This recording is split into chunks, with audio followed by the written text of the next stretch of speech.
విను బిడ్డా, నువ్వు నన్ను పిలిచావు కాబట్టే నేను నీ ముందుకొచ్చాను.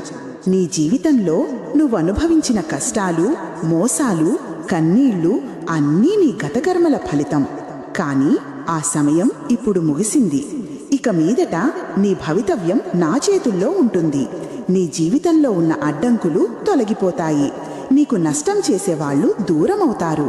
నీ జీవితంలో మంచివాళ్లు వస్తారు. సరైన సంబంధాలు ఏర్పడతాయి. నీ ఇల్లు ఆనందంతో నిండిపోతుంది. నా బిడ్డ, నువ్విప్పుడు నా యోధుడివి. ఇక భయపడేవాడివి కాదు, పోరాడేవాడివి. నీ మనసు ప్రశాంతంగా ఉంటుంది. నీ నమ్మకం తిరిగి వస్తుంది. నీ జీవితంలో కొత్త అధ్యాయం మొదలుపెట్టు.